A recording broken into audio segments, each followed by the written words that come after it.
everyone, welcome back all to the channel. Thank you so much for clicking on today's video. After a massive protest yesterday by the South Africans, and this is what their new appointed minister have to say about foreigners. We are being accused of being xenophobic. No, we are not. We need your help. Every person is welcome. We don't have the right to say we don't want Nigerians here. We do not have the right to say we don't want people from Tanzania here. We have no such a right to say people from Lesotho should not be here. But we must emphasize the fact that we have a border and we have laws in this country that needs to be followed. The problem is, I am not this minister that's intimidated by the media. I'm not used to nice media. Our leaders died. The freedom that you are having today and that I am having is because of the blood that was spilled by these people that we are honoring. The heroes, Zambia, Zimbabwe, Russia, Angola, Nigeria, all these countries, Ambassador, when our people had nowhere to go, you opened your doors for them. When there was nowhere, you opened your doors for them. All these countries with our fallen heroes, you opened the doors for our people in South Africa. But you did that at great risk to your own country. Some of your countrymen died in the process of opening the doors for our soldiers. Some of them paid the price because they opened the doors for South Africans. And that's something that we should never forget. But that's also something that we should speak about. And we will be very dishonest. We will be very dishonest. And I have no intention of being dishonest here today if I don't acknowledge the role that your countries has played in opening the doors for our people and hosting them and looking after them and caring for them and giving them medicine and giving them shelter. You have done that. But I shall also be very dishonest. We are being accused of being xenophobic. No, we are not. This morning I was in a plane with a gentleman from Zimbabwe. He lives in South Africa and he's giving jobs to 24 South Africans in his company. And I said to him, and he said, hey, I was scared to take a picture with you. To ask for a picture, I said, why? He said, I thought you were going to say Abahambe. I said to him, are you here legally? He says, yes. And that's when he told me the story about the jobs. So we need your help. South Africa, Zimbabwe, Zambia, Angola, Tanzania, Egypt, we are brothers. We are children of Mother Africa. And every person is welcome from Zambia, from Zimbabwe. All we are asking you is to help us, because with the people that's contributing to our country, there are 3 or 4 or 5 that comes here illegally to do illegal things. We have a crisis in our country that we are also calling on yourselves to assist us, because people that are suffering are good Zimbabweans, good Zambians that are coming here to do business, that are coming here to contribute positively. And then you get some that are coming here from Nigeria, from other countries to sell drugs to our children. And it will be dishonest if we are not talking about that. So we don't have the right to say we don't want Zimbabweans here. We don't have the right to say we don't want Nigerians here. We do not have the right to say we don't want people from Tanzania here. We have no such a right to say people from Lesotho should not be here. But we must emphasize the fact that we have a border and we have laws in this country that needs to be followed. And they should come through the law and they will feel the South African hospitality that you are going to feel today, here with us today. I want to thank Zambia and Zimbabwe for your efficiency. My first task as a minister was to bring back our heroes. But your efficiency, as your country's efficiency, shocked me and inspired me. I said, if the Zambians are so quick and the Zimbabweans, we must be quicker. And to my team in the office, I know I've been a slave driver. And I've used the Zimbabweans and the Zambians to say, those people are so fast, our brothers that side and our sisters. Let's be faster.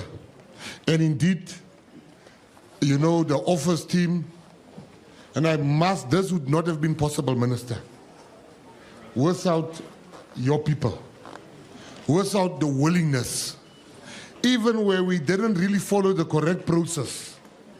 Your people taught us the correct process, General, to say, you know, to being a general is just like that. Yes. General, I was dating a girl many years ago. Her father was a general. The first day when I arrived at the house, I was shocked how he speaks to the kids. Bring me salt. Bring me water. Switch off the TV. Neat. Like the general, 100%. So, you mustn't pray for Mom Angie not to be reshuffled. She obviously she's a senior minister. They will take her to one of the senior posts. But if they want to remove her there because she always speaks to me in such a good voice, I don't want her to say, Keten, come here now. And she's going there. With a deputy like that, I don't trust him. She's going there. You must watch a deputy. I would like to say to the families, the process is difficult for you. The process is extremely difficult. But I want to thank you on behalf of every South African. I want to thank the families that are not here. And you know, when I heard, I'm not a member of the African National Congress, but I got emotional when I heard that Duma Nokwe was found with a scarf of the ANC. For me, my advice to every member of South Africa, and particularly the ruling party, the majority party, ruling the GNU, I want to say to you, reflect. Let that scarf be a sign of deep reflection. That your Nobala, your Secretary General, and this is not a lecture, this is just a partner. We are together there by the GNU. Just telling you, use this as deep reflection that a man that led your organization as the Secretary General was found with the flag of your organization around his neck. Those that understand will understand. Those that don't understand, you are going to be a problem very soon for your party. Then it was spoken, there's a journalist, and he's here. I said I will answer you inside. So I want to keep to my promise. A journalist was telling me how much does the whole thing gonna cost?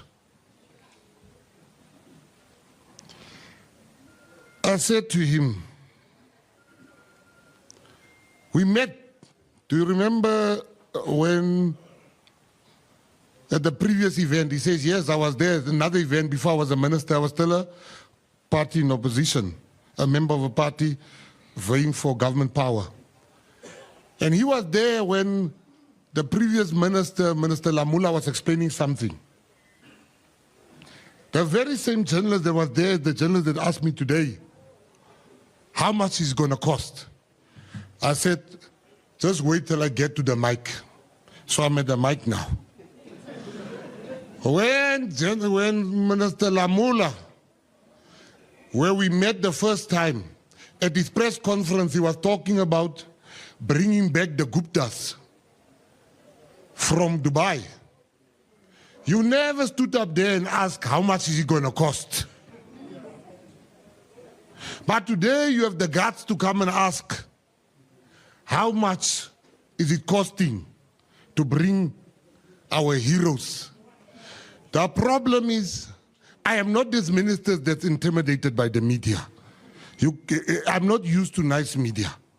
So I'm saying to you today, no, this government don't have the type of money it would cost to really bring our veterans. Because if I have to put it in, I'll put it on 100 trillion, the worth of bringing one body here. Our people died. Our leaders died. The freedom that you are having today and that I am having is because of the blood that was spilled by these people that we are honoring. And this is only the beginning. You heard the ministers praised me when she said, we said we'll bring 3 at a time. Because Mackenzie is now there. And me, you know, ek buy Zani. And we brought 40. And we're bringing more. When we go to Angola, I've set a new target, Minister, of 150 must be brought back. Because time waits for no one. Our heroes must come and rest, and they must come and rest properly.